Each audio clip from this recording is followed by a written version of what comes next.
Coming up on this episode, it may be July 4th, but we're celebrating Christmas in July as we discuss the Lifetime movie, The Christmas Setup.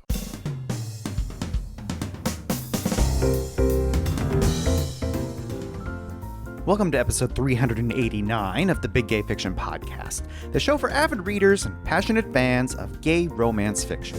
I'm Will, and with me, as always, is my co-host and husband, Jeff. Hello, Rainbow Romance Reader. It's great to have you here with us for another episode of the podcast. For those of you who have been listening to the podcast for any length of time, I don't think it's any secret that Jeff and I, sorta enjoy the holidays, especially when it comes to Christmas movies. Honestly, I think maybe we should be concerned with how much we watch in the months of October, November, and December. And even eking into January. I mean, this year we had so many stocked up on the DVR that we were watching Christmas well into January. And I have to admit, I'm super excited because Hallmark Movies and Mystery Channel started running holiday films on June 23rd this year, leading into Christmas in July. And then the main Hallmark channel's doing it all through July.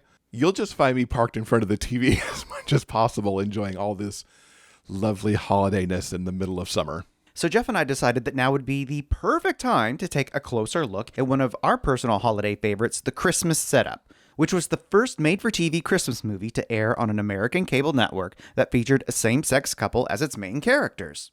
Hooray for representation, am I right? Absolutely. It was so amazing to see two guys front and center in a movie. It had been teased in some other movies. We'd see some side characters that had boyfriends, but they were way off in the background. And here it was, front and center. Thank you, Lifetime, for bringing this to everybody's TV screens. So we loved The Christmas Setup, and it's safe to say we loved it even more as we rewatched it for this special recap. So what do you say? Shall we dive into The Christmas Setup? Let's do it. Now, it first aired in December of 2020 on the Lifetime Network. It was directed by Pat Mills and was written by Michael J. Murray, who has penned several other feel-good Christmas favorites like Christmas Tree Lane and Christmas Around the Corner. And that one takes place in a bookstore, so you know that's a personal favorite of mine. Mine too. I could watch that every Christmas season. And if The Christmas Setup could be called 2020's gay Christmas movie, Michael J. Murray also wrote 2021's lesbian Christmas movie, Under the Christmas Tree, which also premiered on Lifetime. Under the Christmas Tree was an absolute delight. If you missed it, it definitely needs to be on your holiday to-watch list. So the main character of our story is Hugo, and he is played by Ben Lewis, an actor who has had a lot of TV credits, Degrassi Next Generation and Arrow among them. Hugo's main love interest in the movie, Patrick, is played by Blake Lee, who just so happens to be Ben's husband in real life. And like his hubby, Blake has a lot of TV credits, appearances that include the most recent season of Cruel Summer, which is currently airing on Freeform and Hulu. Hugo's mom, Kate, is played by none other than Fran Drescher. And if you don't know who that is, what have you been living under a rock for the last 30 years? Fran has been in the biz for a very long time. Her first screen credit happens to be 1977's Saturday Night Fever. She has a very brief scene where she asks Tony Manero to dance. I don't even remember that. It's really hilarious because it's like, what's the nanny doing there? But actually the timeline makes perfect sense. Of course, the nanny was dancing the night away. Well, absolutely, she would have been. So funny. Now I need to go back and watch that movie because I don't remember that scene at all. Now, there were numerous other film and TV credits that followed, but her big breakout role came in 1993 with the TV show The Nanny, where her big personality and distinctive voice, not to mention that laugh, left a lasting impression on audiences for 6 seasons and 145 episodes. It was amazing to see her on screen again in this movie. But enough to talk about behind the scenes. Let's take a deep dive into why The Christmas Setup might become our new holiday must-watch tradition. Okay, so our story opens in the big city. What specific big city isn't really the point because we're not going to be spending much story time there. But in this particular case, the big city is New York. And we see lots of B-roll, everything is sparkly and Christmassy. You got your Empire State Building in the red and the green. Of course you do. You can't have a Christmas movie that opens in New York without that. I will say this particular movie kept it a little light. We didn't see Radio City. You got a flyover of Rockefeller Center and the skating rink and stuff. But this one left its establishing shots very quickly to get us right into the action of the movie. Hugo, our main character, he is at work at his office. It is late, and he is chatting with his best friend, Madeline, on FaceTime. So I know we've just dived in, but I gotta take a second to talk about why is everyone in these movies always on FaceTime? Because it's a movie and we want you to see the other actor. I mean, realistically, I sure as hell never talk to anybody on the phone. And I sure as hell am not randomly FaceTiming people I know. I know. I'm the same way. The only time I FaceTime anybody is if I'm on a business trip and I'm calling you because it's nice to see you when I'm away. But like random friends and other things, I don't know. It's a nice movie device, though, because they even have parents FaceTiming in a lot of these movies to see their kids. So not only are Hugo and Madeline FaceTiming, he's doing it on his laptop, which is like, I don't even know what to say to that. Hands-free. Granted, I completely understand texting is not very cinematic, and I know why they're doing it. They just need to establish some story and plot and character real quick, and FaceTiming with someone is a great way to do it. So Hugo is worried about an upcoming performance review. She says not to worry, he's got this in the bag, and she'll see him afterwards. They plan to go skating. So at the meeting, his boss thinks he's swell, but when Hugo asks about the partnership position, he's not really the guy they're looking for. Hugo says that he has put in a ton of time here, his work ethic is unparalleled, and if he isn't offered the partnership position, then he will be going somewhere else in the new year. It's very interesting to watch Hugo here, and it sets him up in an interesting way, because what you just said makes it sound like that Hugo is this, go get 'em, forthright, I want this, and you're going to give it to me. But yet he's scared to do this, and you can kind of tell that he is scared to do this. He's putting himself forward, he's speaking for what he wants, but yet he's terrified to do it. And it's really an interesting dichotomy here that gives us, right here in these opening minutes, a view into who Hugo is. And I just loved it, and I cheered for him when he stood up to the big bad boss man about this. Yeah, exactly. An ultimatum wasn't exactly part of the plan, but Hugo is freaking out just a little bit. But Madeline is very proud of him and is glad that he understands his own worth. I am sad we didn't get to go skating. I understand why we didn't, because it's not relevant. But like, did they go to Bryant Park or did they go to Rockefeller Center? I wanted these details as a former person who skated in the city of New York. Madeline is played by actress Ellen Wong. I think she's adorable and she's funny and she's got real chemistry with Ben Lewis. It just feels like they've been friends forever. It really does, yeah. The chemistry in this movie, I'll just say now, and we'll dig more into it, the chemistry across all these characters is really superior. They cast the right people. It was a really, really well cast movie. The two of them talk about their upcoming Christmas plans. And this year, Madeline is foregoing her family's traditional vacation in the Bahamas. As one does. It's like, sure, Madeline, you do you. And she decides that she's going to be staying in the city. But Hugo suggests that she come with him back to Milwaukee for a real old-fashioned Christmas. Milwaukee in the winter, Bahamas. I don't know. I guess the Bahamas would get old if you did it all the time. They call his mom Kate, who is, of course, thrilled. And in Milwaukee, upon Hugo and Maddie's arrival, Kate immediately feeds them. And while making them pancakes, we get the lowdown on Hugo's brother, Aiden. He is in the service and will be home in a few days. Hugo's dad is no longer with us, but Kate keeps busy with various neighborhood projects, chief among them. This will be her last year as chairwoman of the Christmas festival. And she's going out with a bang. There are going to be 2 whole weeks jam-packed with festivities. Projects Hugo and Maddie will, of course, be helping with. Their names are on the calendar in the kitchen. One of the biggest kitchen calendars I've ever seen. You could practically read it from across the room on camera. It's impressive. While Kate and Maddie go shopping, Hugo stays at home, working on a to-do list his mother has given him, but he's also waiting for the Christmas tree delivery.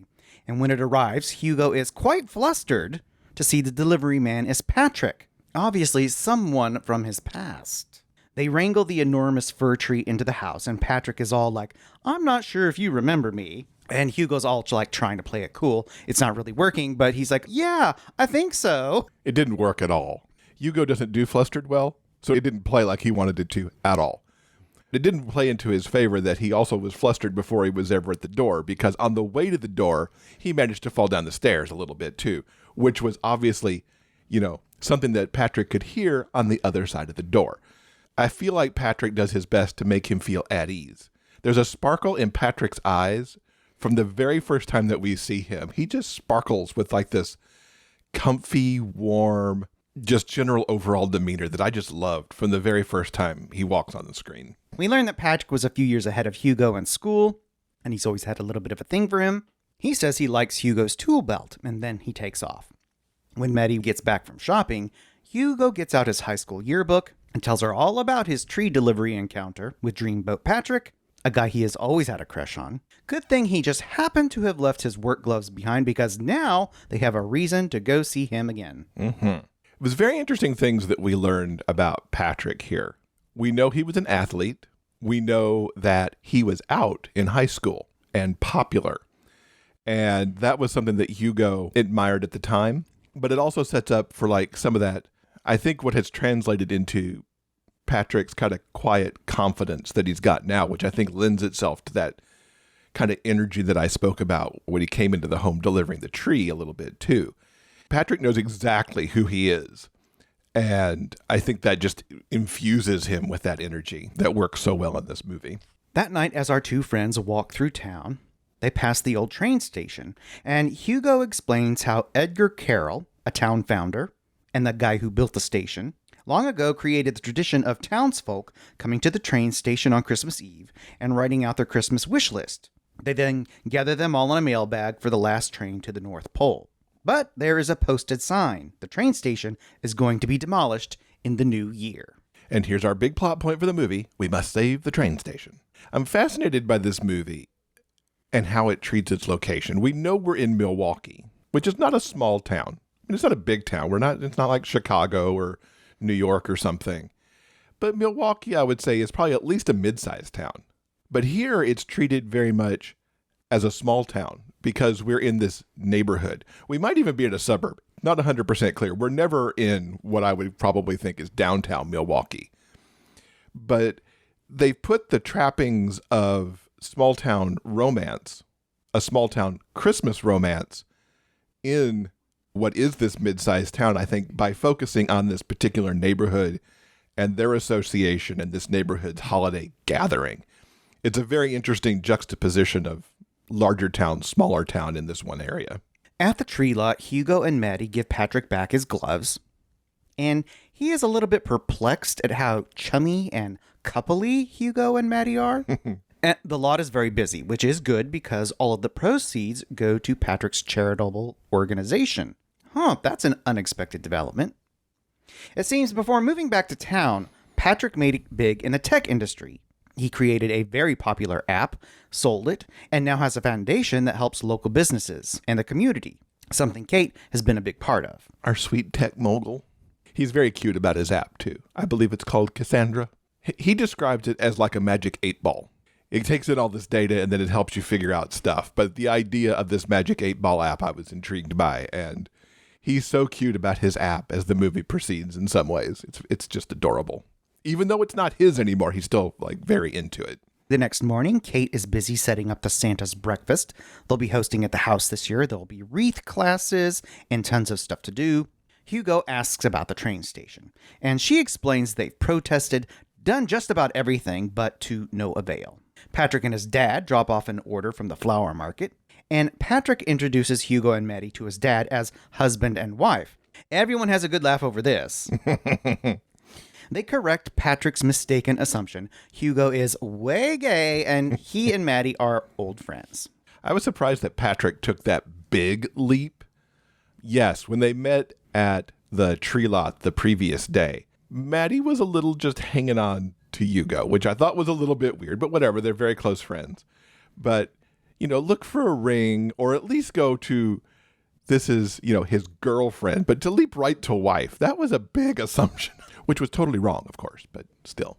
Patrick invites them to the tree lot after it closes so they can have what he guarantees will be the best cup of hot cocoa Hugo has ever tasted. And this is where we hit the 20-minute mark, the first commercial break in the Christmas setup. And so far, I think they've done an excellent job setting up everything that we need to know about what to expect for the rest of the movie. We've been introduced to all of our main characters. We've had an incredibly adorable, cute meet. We've established that we have to save the train station.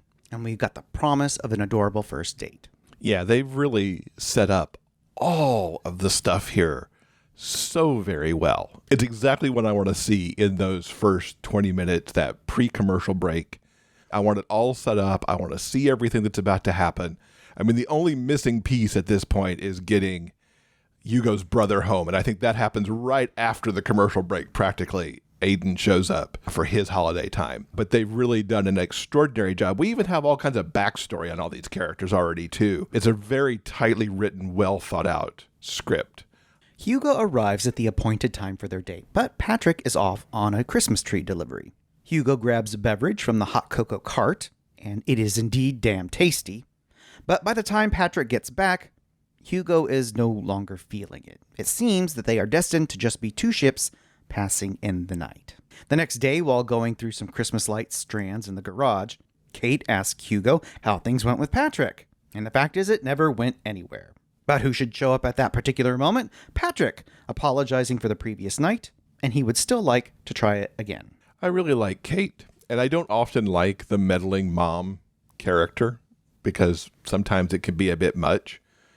And even Fran Drescher, who tends to go over the top occasionally and does so in appropriate ways in this movie, really plays the mom trying to set up her son, I think, really to the best way possible. She wants Hugo happy. She wants him with the right person.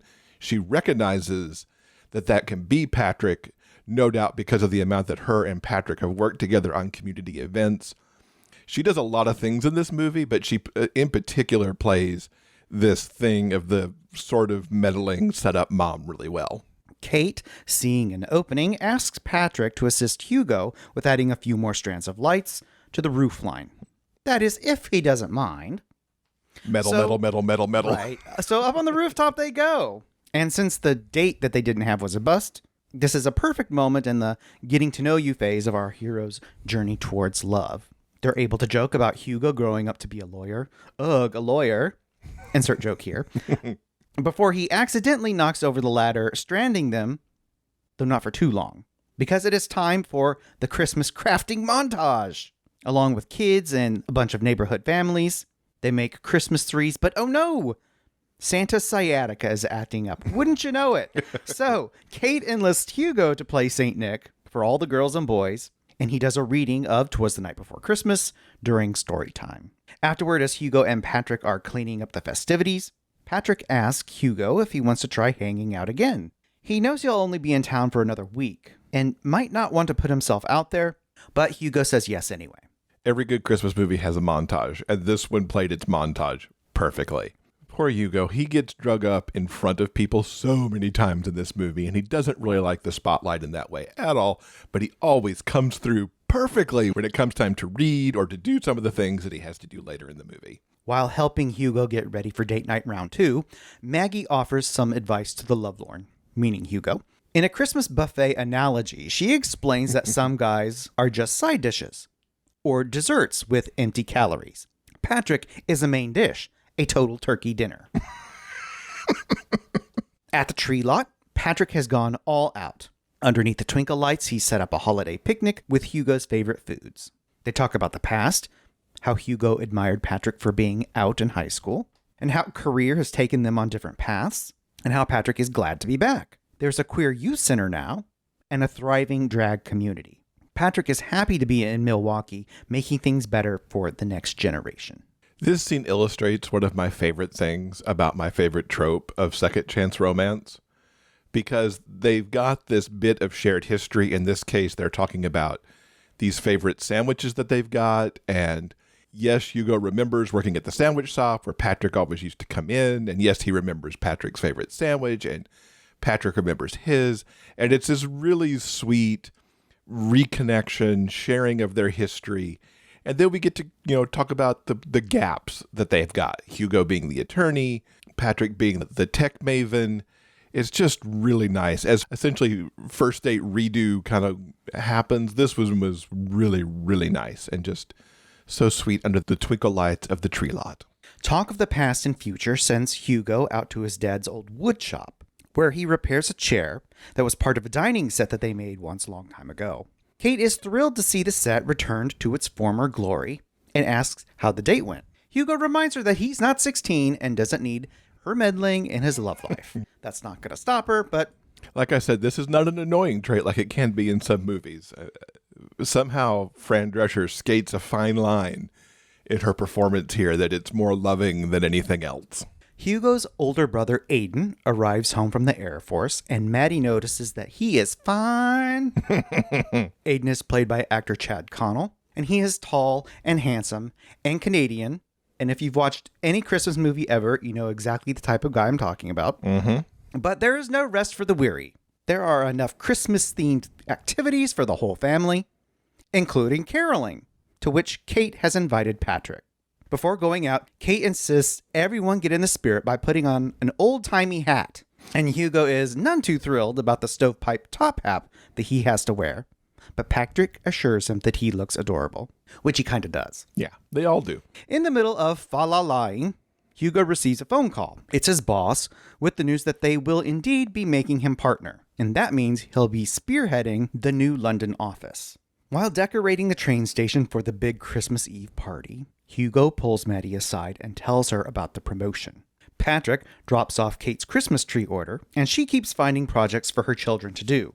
Hugo with Patrick, Aiden with Maddie. It is not subtle, but she is getting the job done.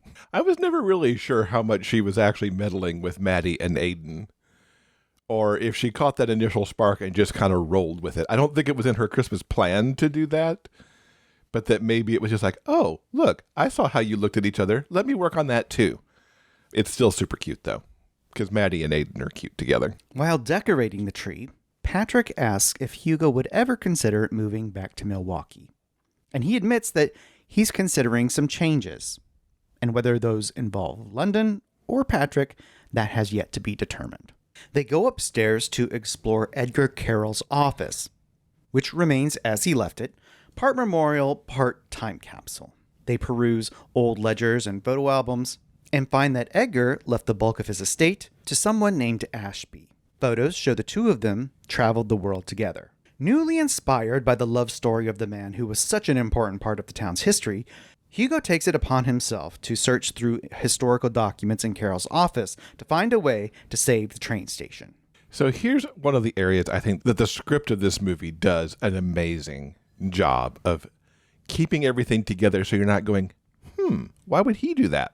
Way back in the first scene, when Hugo is hanging out with his boss, finding out that maybe he's not going to get the partnership initially.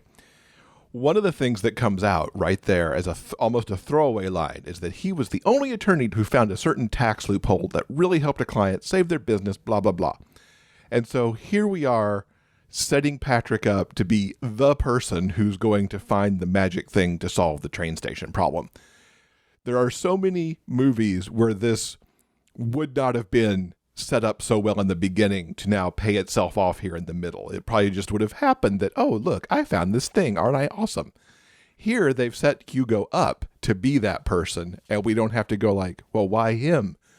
Hugo and Patrick share an almost kiss, which is a reliable Christmas movie cliche. But what's better than an almost kiss?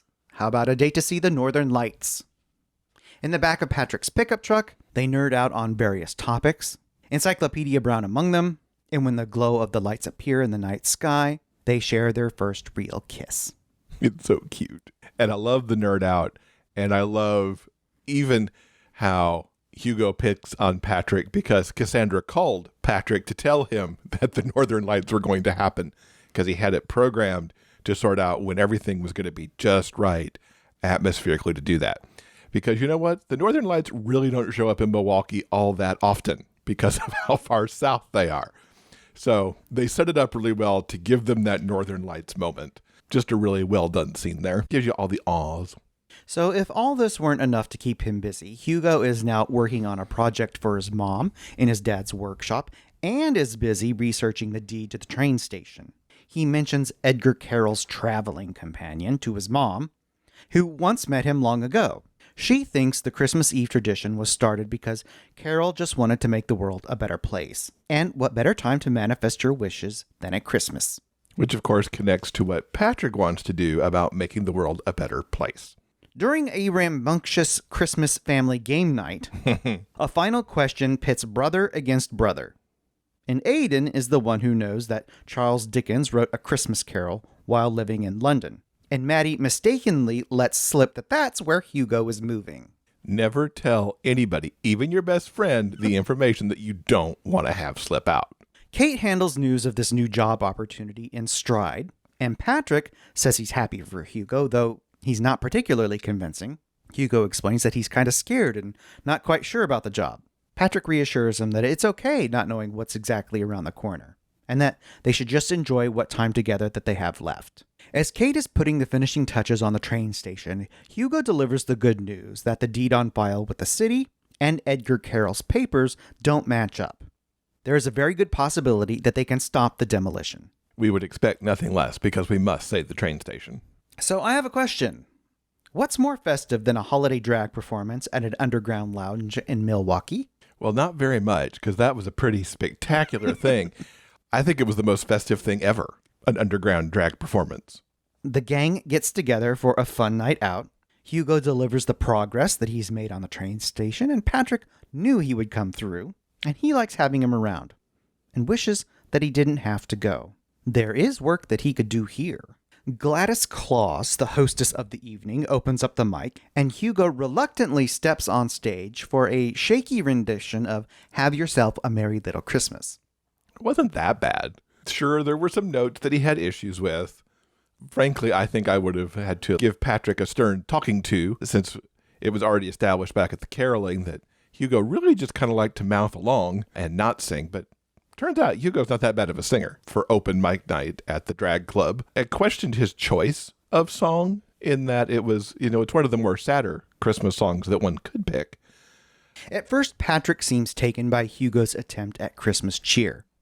But clearly the lyrics of the song, about wanting something that you can't exactly have him rethinking a few things. He gets up to leave, and Hugo follows him. Outside, Patrick says there really is no way that the two of them are going to work. He wishes him the best of luck in London and hopes that he has a Merry Christmas. Patrick's just wrong. He says he's making this choice because he's a numbers guy and he's run the numbers and it's not going to work. He's wrong. His algorithm's messed up. He just doesn't know it yet. And not to rub salt in any wounds, but Maddie decides to stay in Milwaukee with Aidan through the new year. At least one love match has worked out. While returning some paperwork to the train station office, Hugo gets a closer look at a photo of Edgar Carroll and Ashby, handwritten and signed by Carroll himself. That night at the big Christmas Eve party, Hugo unveils the project he's been working on to his mom. It's a miniature replica of their neighborhood, their house and the train station included. It's so cute. I don't know how he had the time to do all that, frankly. I mean, you mentioned everything that he had taken on here. On top of the stuff that Kate already had them doing for Christmas, he's made a ton of stuff. Now, granted, his father had started this project, but from what we've seen, it looks like Hugo really undertook a lot of the work to finish it off and create some more of the buildings. But it's so sweet and so cute.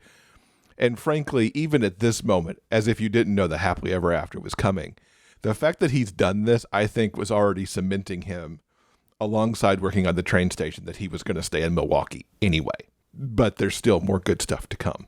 As MC for the evening, Kate calls Hugo up to the microphone, and he speaks to the tradition started by Edgar Carroll 100 years ago, and how they should all be proud of the community that they're all a part of, and how he himself is proud to call this place home. Patrick walks in during his speech and hears this last part, and he's all like, "Home, huh?"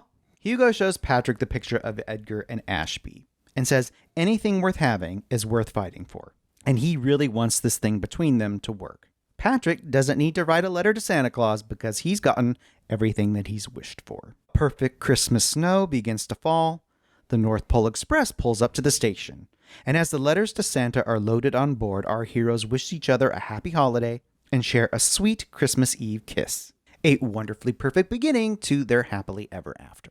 And that kiss is captured by Kate in a picture, which is a nice kind of throwback to the picture that they had of Carroll and Ashby at the train station. Although those two men were not kissing, but still, they were kind of holding hands, sort of, kind of, in those pictures. One of the things I love about this movie, among so many things I love about this movie, is the tie back to this kind of history thing. And we talk about this a little bit sometimes when we review historicals on the show, that, gay people have existed throughout time. They've always been able to find their happy in many cases through time because they are out there living lives. And this was such a nice way to put a little bit of historical context within this movie, showing a snippet of gay life from the 1920s. I really like how they worked it into the movie and just made it part of the history of the town and of the people. It was really sweet. Yeah, like Jeff, I've loved everything about this movie. It's sweet, it's funny, it cranks the Christmas schmaltz up to 11, which I absolutely love. But I would be remiss if I didn't bring up something that many would consider a flaw. Can we guess what those two things are? Oh dear. I don't know that I'm going to guess that. Well, number one, Hugo never actually said no to the London job. And number two, he never definitively saved the train station. That's a good point about the train station. I knew that he didn't say no to London, which I was just like, that'll happen. But you're right about the train station. He never definitively solved that with the city. We have to make a couple of assumptions there. So much for my idea of the perfect script. Like I said, I love this movie, and I think the Christmas setup has done a wonderful job of giving our two heroes a happy for now ending. In regards to the train station, when Hugo was going through those papers, Hugo found that Edgar Carroll left the deed to the station to the neighborhood association. Therefore, the city can't demolish a building that it doesn't actually own. So that does give us some hope. But when Kate is standing at the microphone at the Christmas Eve party, she mentions that this may be the last time that they ever gather at this beloved location. So I think from a storytelling standpoint, it's implied that the train station is on its way to being saved, but has yet to definitively have been done. That's a good point. I just assume, much like our heroes, that will turn out fine because it must. It's a Christmas movie. Or we could just have a sequel. Which is an interesting point, especially when it comes to this job opportunity for Hugo. In the love story of Aiden and Maddie, Hugo briefly chats with his brother about making a long-distance relationship work because Aiden and Maddie do not live in the same city. And Aiden is like, well, when you know, and they've decided to take a chance on love, which is an interesting parallel for Hugo and Patrick. Traditionally, in a Christmas movie like this, Hugo would have definitively turned down the London job to live as happily ever after in Milwaukee. But this story thread of making long-distance relationships work opens up an interesting possibility for our two heroes. Possibilities that could be excellently explored in a sequel.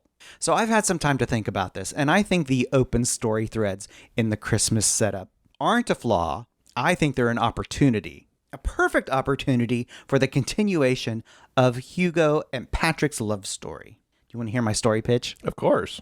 So my idea for the logical continuation of the Christmas setup would be the Christmas proposal, and then after that, we'd get a third movie, the Christmas wedding. Now, originally, I thought that Hugo, of course, would make his home in Milwaukee because that's what you do in a Christmas movie. But I think in a sequel, him going to work in the UK offers up some really interesting story possibilities. Now, to be clear, I do not think the story should be set in London, because that's too expensive for a Christmas TV movie. I do think the Christmas proposal should open in the UK. Get your establishing B-roll shots of London. Exactly. Big Ben, the Eye, Buckingham Palace. Hugo has had some success in the past year, opening up the new London office. He's been very successful, but now it is Christmas time, and it is time for him to come home to the States. And we would then have to come up with a legitimate reason for Hugo to bring one of his London co-workers back home to the US for the holidays. The details for that particular reason are not important because that co-worker needs to be played by Charles Shaughnessy, so that the sequel would give us the nanny reunion that we all need and deserve. Aw. So Charles Shaughnessy would come back to Milwaukee with Hugo, and he would realize that Kate was a long ago lost love, giving him and Fran Drescher an adorable second chance romance storyline, while Hugo and Patrick are finding ways to make their long-distance relationship work. Ditto for Aiden and Maddie. And as a backdrop for all this romance, they finally definitively save the train station. And the best way to follow this particular plotline through to its inevitable happy conclusion, we need a good villain on which to focus our attention. Perhaps that villain could be a city council person who has other plans for the train station. Someone we could set up as a rival against Kate, possibly played by the nanny co-star Lauren Lane. Or if she's not available, One of the kids from the series could come and play Hugo's old rival from the debate team, who now wants to see the train station paved over and put up a parking lot. For park and ride into the city. There are plenty of possibilities. All the while, our two heroes struggle to find the perfect opportunity to propose to one another. Do we get a double proposal in this? Why the hell not? Patrick and Hugo need to have their proposal, but also Maddie and Aiden need to have their proposal. We won't quite get Kate there yet with her new second chance, but those two need to make their proposals, preferably at the train station. And this would all, of course, eventually lead to a third movie, The Christmas Wedding, where Hugo and Patrick try to get hitched against the backdrop of all of the madcap festivities that are planned by Kate during the holidays. I would watch all of those movies. And this is not unheard of. There have been numerous times that we've seen these movies spread themselves out over several installments, from Christmas movies to other seasonal thematic movies on the Hallmark Channel. This is not something that's groundbreaking here. So yes, this should definitely happen to this particular series. And well, it's not a series yet, but to this particular couple, they need a series of films. Lifetime, if you're listening, give me a call. Yeah, he's got your story figured out. All right, so if you want to watch The Christmas Setup, you can catch it on demand on the Lifetime website and app, and it is available for rental and purchase on Amazon Prime Video. It's also available in a DVD collection alongside some other Lifetime original holiday films. So you've got multiple ways to check out The Christmas Setup, and we highly recommend that you give this delightful movie a try. This episode's transcript has been brought to you by our community on Patreon. Thank you, Patreon peeps. If you'd like to read the conversation for yourself, simply head on over to the show notes page for this episode at biggayfictionpodcast.com. And as always, the show notes page also has links to everything that we've talked about in this episode. And if you'd like to keep up to date with the show and recent releases in our genre, check out the Rainbow Romance Reader Report, the weekly dispatch that delivers the latest news right into your inbox every Friday. Go to biggayfictionpodcast.com/report for more info. All right, I think that'll do it for now. Coming up next in episode 390, we're getting close to another landmark episode, y'all. We're going to be catching up on what we've been reading and watching recently. That's right. While you've been listening to all of the author spotlights and panel discussions at the Big Gay Fiction Fest, we've been consuming a whole bunch of media, and we're going to tell you all about it next week. On behalf of Jeff and myself, we want to thank you so much for listening, and we hope that you'll join us again soon for more discussions about the kinds of stories we all love, the big gay fiction kind. Until then, keep turning those pages and keep reading.